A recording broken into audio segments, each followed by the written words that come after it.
Club 21, el club de les ments inquietes. Direcció i presentació, David Escamilla. Sotsdirecció, Gerard Cadavall. De 9 a 10 de la nit, a Ràdio 4.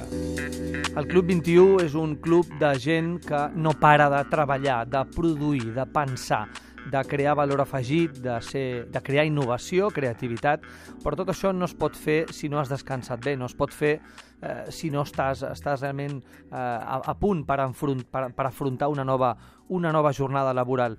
Quan parlem de descans, de descansar profundament, de descansar amb les millors condicions possibles, parlem de Dormity. Dormity són especialistes en descans i cada setmana parlem, ni més ni menys, i ens fa molta il·lusió, parlem amb el seu fundador, amb el fundador de l'empresa i director general, el David Sánchez. David, benvingut, bon vespre. Bon vespre, David. Escolta, parlem dels canapés, no els de les festes d'allò de menjar, de picar, sinó el canapé de descansar.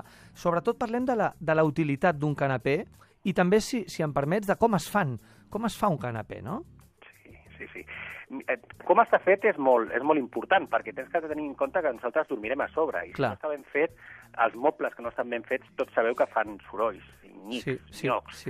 Una cosa que estàs dormint i cada vegada que et mous tu o la teva parella fa soroll, és que pot perjudicar greument la nostra qualitat de son. Per tant, canapé, que perquè ens entenguin els nostres oients, seria una base que en alguns models podem aprofitar la superfície interior, és com una capsa que obrim la tapa i podem ficar dintre coses, tapem la capsa, i té una doble funció, és base pel matalàs i és un armari, per dir-ho així.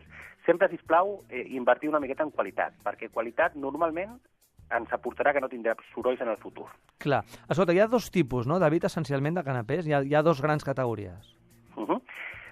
M'agradaria dividir-ho principalment amb les tapes, dos tipus de tapes diferenciades. De tapes, sí. Imagineu-vos que teniu un matalàs de làtex. Com sabeu, el matalàs de làtex requereix d'una transpiració, és a dir, la humitat tendeix a baixar, i si descansés sobre una base que no transpirés, podria acumular humitat i fer mo, sense ventilació, per dir-ho així.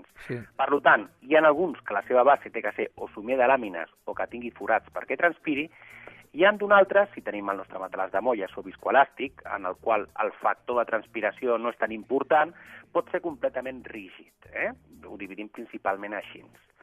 Com a acabats, David, hi ha moltíssims tipus. Els que són acabats en fusta, que podem buscar en fustes que siguin equivalents o que coordinin amb la nostra habitació, a d'altres ben macos que es poden fer en teixits com a pell, com a imitació de pells, com a microfibres, hi ha un món de fantasia. Jo sempre dic que, afortunadament, estem aconseguint que el món del descans cada vegada sigui més moda, també.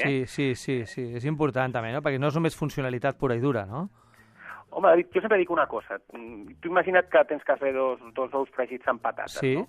De fer-ho bé, ben presentadets, ben acabadets, a sobre del plat, a fer-ho de qualsevol manera, de la primera forma ens agradarà més. Doncs quan fem un sistema de descans, evidentment que a l'hora de l'adaptació l'estètica no té importància, però si a la nostra habitació el que ja ens agrada està maco, està ben fet, això ens dona equilibri, ens fa estar a gust.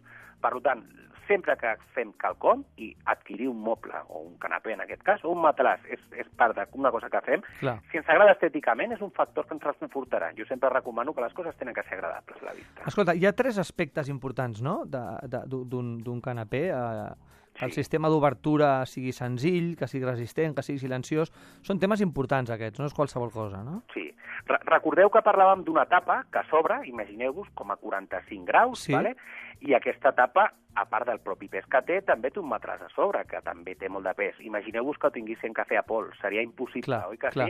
Doncs això té un sistema, imagineu-vos els portons dels cotxes, oi que tenen com uns hidràulics als costats, que el que fa és que assisteix, ens ajuda, fa que pugi gairebé sense cap esforç, i viceversa, fa també que baixi amb molta facilitat. Doncs normalment el sistema d'obertura és, que diem, de compàs i assistit. Compàs vol dir que a la vegada que puja, imagineu-vos que té que retirar-se una miqueta de la paret. Per què? Perquè si no el matalàs tocaria amb la paret. És important que quan agafem un canapé els sistemes hidràulics siguin de qualitat. Normalment solen ser de fabricació alemanya i són una barreja d'oli i de gas. Aleshores, si són bons, no tenen fugues, amb la qual no perden pressió, no tenen fuites d'oli, amb la qual no atacaran tot el que hi hagi dintre. Al món del matalàs i al món dels complements Sí. passa com amb l'alimentació. Sí. Oi que hi ha taronges d'1 euro i taronges de 3 euros? Totalment. I les de 3 normalment estan moltíssim més bones, Sí. doncs amb això passa igual. Molt bé, m'ha encantat això de les taronges. M'estic imaginant unes taronges a dins del canapé, perquè quan acabes de descansar te'n fots unes quantes i és fantàstic. Home, estaria a prop, si ens veguen a mitjanit. Sí, sí. Escolta, un plaer, de veritat. David Sánchez, fundador i director general de Dormity. Sou especialistes en descans, no pareu d'obrir botigues noves, cosa que ens fa molta il·lusió. Una abraçada i fins la setmana que ve. Una abraçada a tots i gràcies.